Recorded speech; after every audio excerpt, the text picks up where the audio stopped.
No. Ayla Sakura's whispered exhalation seemed to ripple through the suffocating air of the rent and ruined makeshift prison. Behind her cerulean eyes, Ayla's very spirit was awash in a storm of emotions which threatened to tear her asunder even more than she already was. Her beaten form lay sprawled on the ground, shattered in flesh, soul left ringing in the wake of what she even now bore witness to. Looming before her were the very avatars of her worst nightmares. Darth Sidious, the malevolent puppet master behind the galaxy's most recent galactic war, and Inquisitor Tar Wyler, the inscrutable, grinning monster who hailed from another universe entirely. The former's lips pulled back in that horrific expression that Ayla had learned to fear.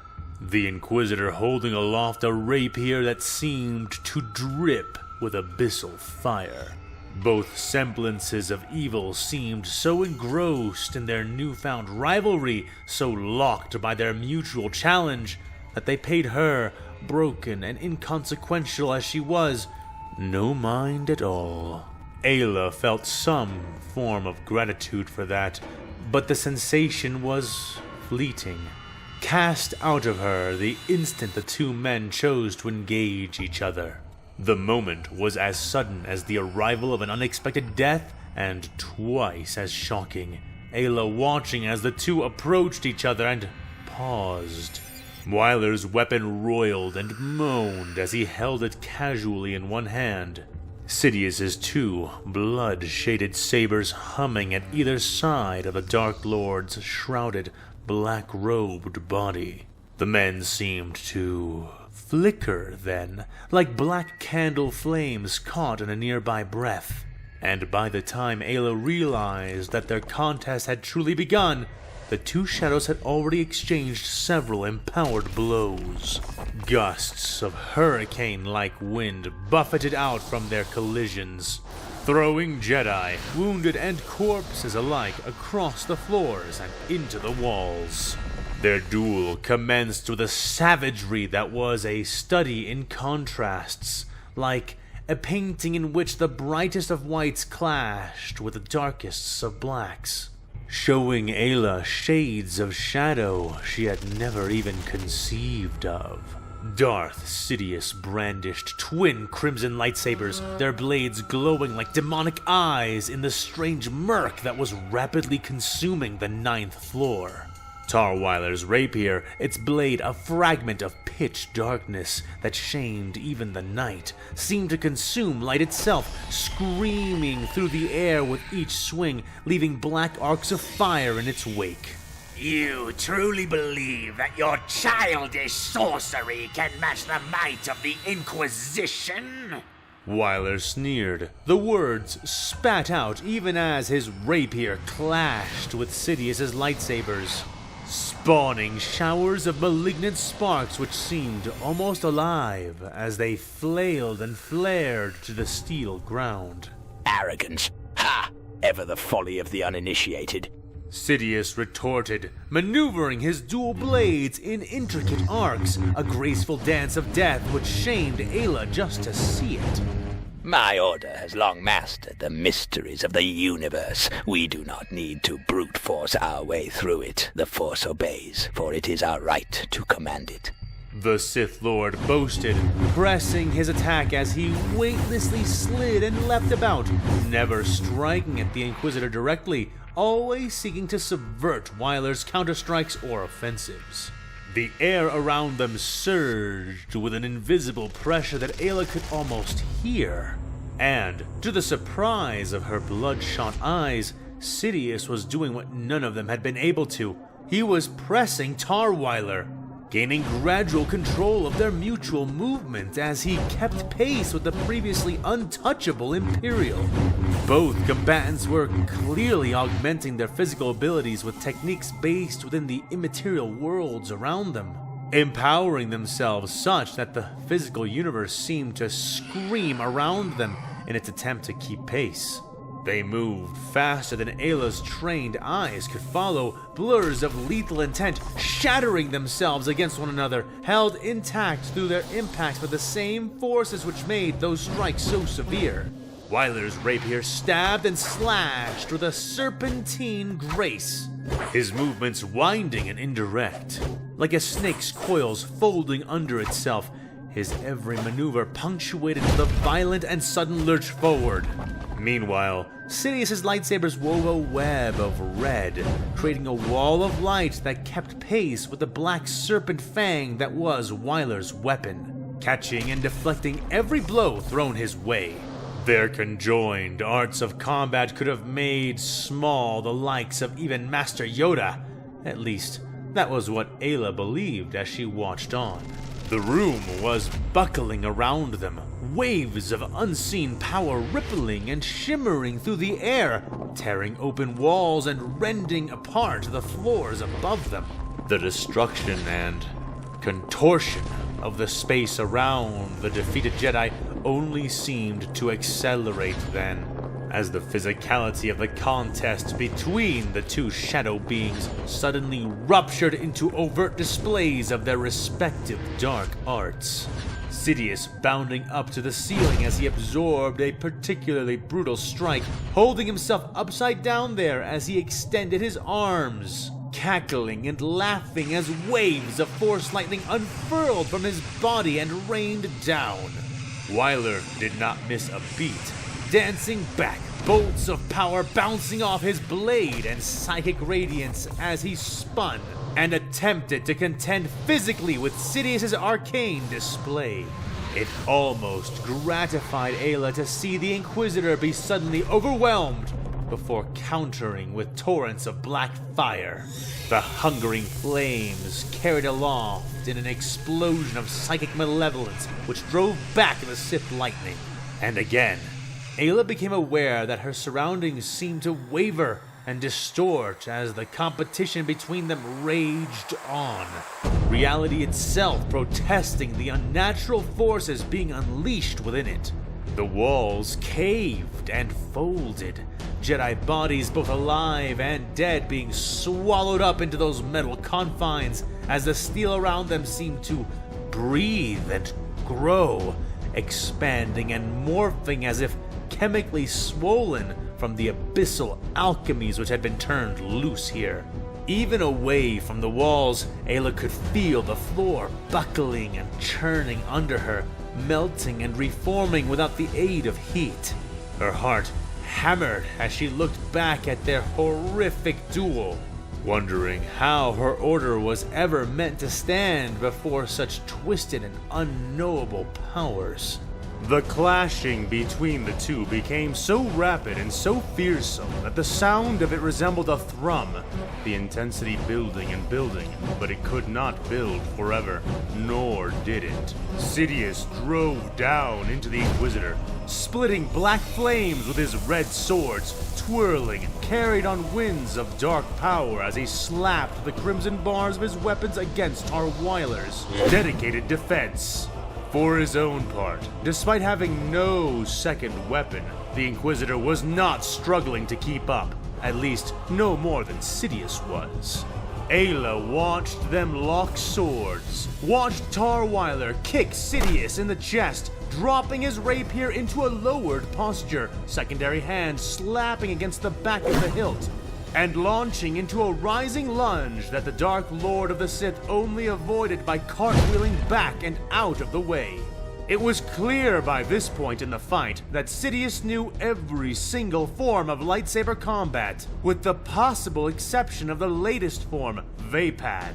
But where Sidious had mastered the battle arts of the Jedi and Sith, this Wyler fought not with the martial teachings of 2 orders, but with the lethal wisdom of several hundred, forming out of his fighting style a chaotic amalgamation composed of very nearly every single sword fighting technique that humanity had cultivated in 10,000 years of constant escalating war. It was within this melee storm of violence, this bloodthirsty exchange of galactically assembled martial prowess, that the Imperial Inquisitor eventually gained the upper hand. It happened so quickly that Ayla was not able to spot the exact moment that the rapier found its mark, somehow sliding past Sidious's guard and scoring a searing line across the Sith Lord's chest. The two broke apart like powerful opposing magnets, Tarweiler grinning his monster's grin as he and Ayla watched Sidious rise from a crouch, a growing line of black flames spreading from his chest, lighting his hidden face with darkness. Now it was Tarweiler who cackled, Ayla feeling a strange despair, realizing at long last that not a single being of her galaxy could stand against the predators that had come from somewhere else. Even the Sith were ultimately no match, though one would not know it from the undaunted posture of the burning Dark Lord. Your lightsabers may cauterize flesh, but the fires of the warp consume the soul. Weiler hissed in victorious elation. You are finished. Food for the warp. Sidious looked down at the flames and grimaced, not from the wound, but from the realization that the duel had moved to a terrain where physical skill alone would not suffice to serve his purposes. His eyes glinted like shards of dead stars as he lowered his glowing weapons, deactivating them and having them vanish up the sleeves of his robes. He was preparing for a different kind of battle. Tar could see this as well, and looked upon the Sith Lord with mock pity. Unable to accept the inevitable? A shame. You will die flailing against a fate no one, not even I, can prevent now. The Inquisitor mocked.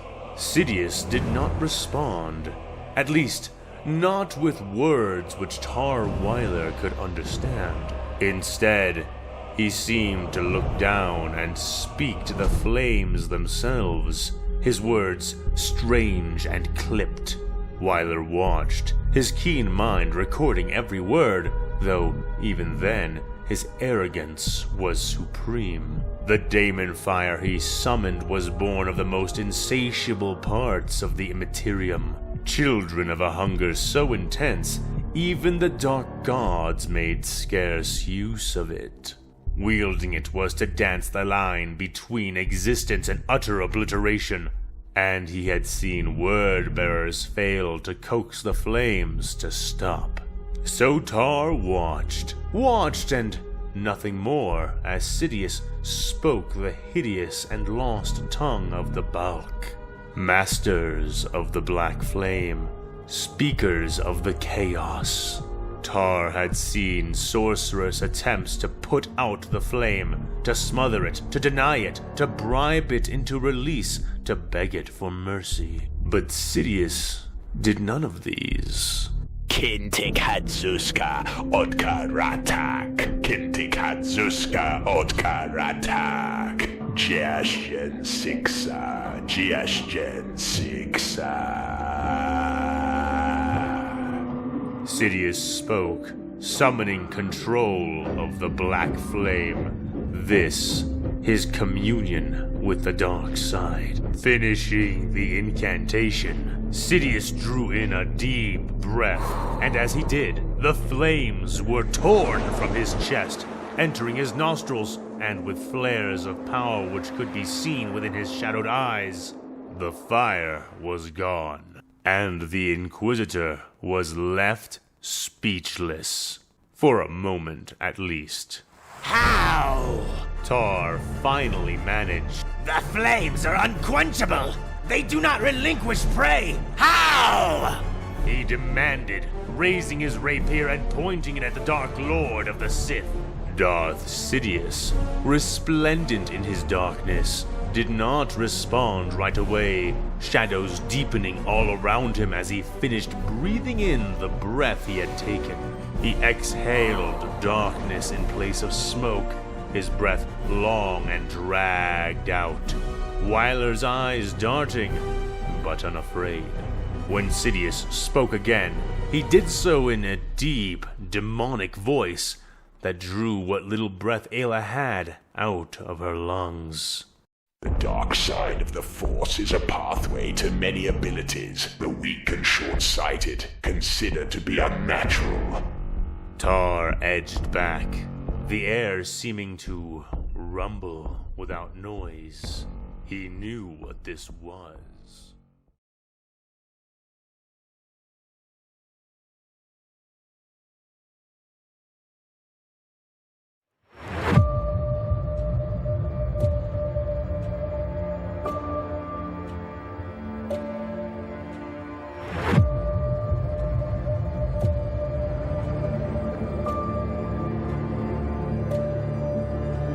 One of her slender hands slid across the exposed skin under her neural interface band, wicking away sweat with the act, and being forced to mentally negate the implied commands that the gesture issued to the Oracle computer system. A system that Omega was now very much a part of. Few of the previous battle simulations had pressed her this hard, and none of them, not a single one, had borne the stakes this game now held over her. Omega flicked her wrist, readjusting the assault positions of countless warships with the act. Her commands then processed and disseminated by her team. In the black, insubstantial sea of the void, Venators banked, their engines burning like dim stars in the endless night between worlds. Their weapons fired in rapid succession, a chorus of colored plasma raining like hail, splashing and shattering upon the skins of the behemoths all around them. And every few moments, one of those monsters they had warred against would swat a swathe of them out of the darkness, annihilating them with shells, cannons, and strafing lines of volatile energy. But the swarms of the Republic were many, and the gargantuan beasts of the Imperium were few. And Omega knew that she could win out with precision and ruthless application of the needed maneuvers. And so it had gone, with Omega and her many captains dueling against the Lord Admiral of the Imperium and the many lesser admirals beneath her, all of whom served as Omega's presumably simulated opponents. They exchanged blows, the ships and the steel of their bodies acting as the blades of their sabers as they dueled each other back and forth, a dozen metaphorical rapiers clashing, each held in as many arms between the two of them. Nearly an hour had passed, and already 56 different critical moments had been reached, from small conflicts or skirmishes within the larger battle to heavy fighting and obviously prime priority engagements. No matter their apparent size, each and every single one of these 56 points had been situations which could change the flow of the battle and could have caused full reversals of her current momentum had even a single one soured badly enough. But Omega had managed to win or stalemate each and every single one so far, clearing her mind of all distractions, seeking only what needed to be done to survive every critical encounter as they occurred, always looking to implement her larger strategy whenever she could.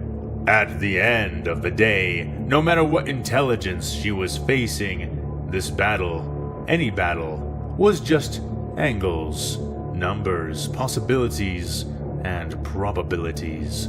Nothing could overcome that fact, and that fact would not overcome Omega's will to see her small group remain whole. All around her, each one of the other clones that composed her impromptu family were struggling to keep pace with their young leader.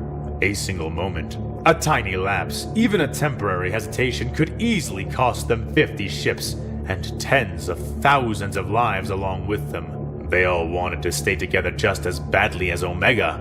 However, two factors kept them from matching the lethal speed and tactics of her moment-to-moment commands. Firstly, she was simply superior. With a grasp of physics and tactics which bordered on the preternatural, Omega was so apt at reading and noticing details and patterns that even the others in her group suspected that she may have somehow been cloned as a Force sensitive. With an eye sharper than a vibroblade, and a mind born of the gene furnace that was what remained of Jango Fett's existence, Omega did not lack for decisiveness either, and her application of tactics was either immediately effective or quickly corrected.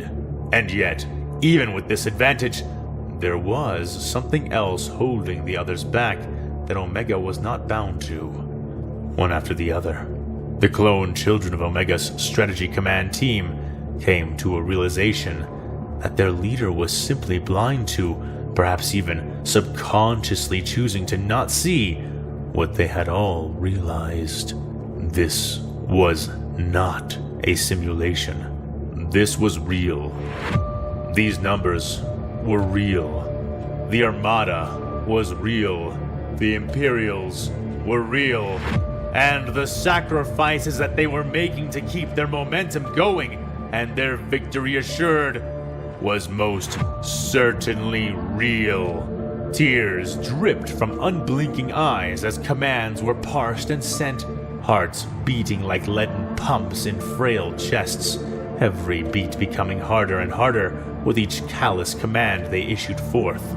But none, not one, had the heart or the will to tell Omega the truth, or to even signal it, for while parts of them died as tens of thousands perished at their orders, it was clear from the narrowness of their lead that each and every single one had been a required loss for the sake of victory.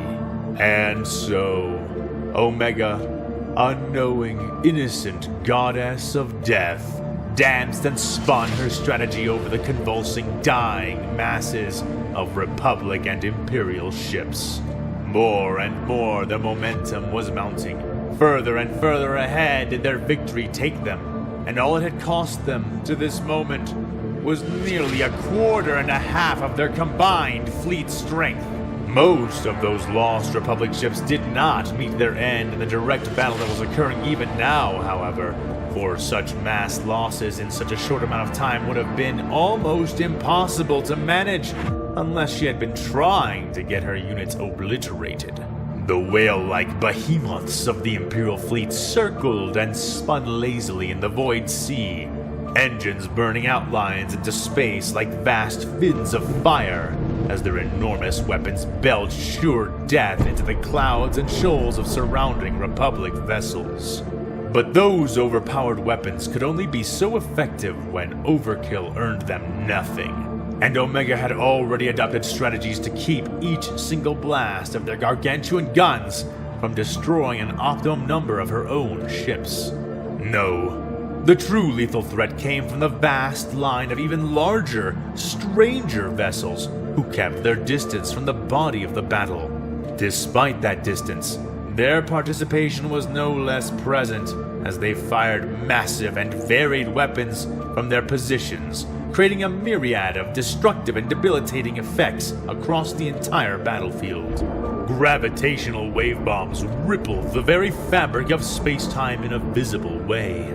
Novatic detonations exploded in fiery violence, briefly resembling stars in their expanding brilliance.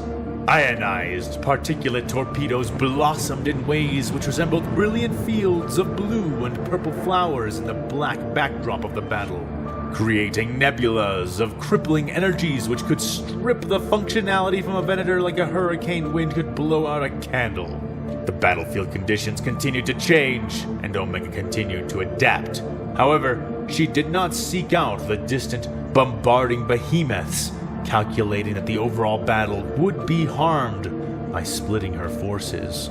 Even now, as wedge-shaped Republic ships splintered and burst on waves of unseen gravitational energy, or were burnt molten in the embrace of sun-like explosions, the bleeding monsters of the Imperials began to die as well, and with each felled Imperial ship, much of their fleet strength would be bitten away.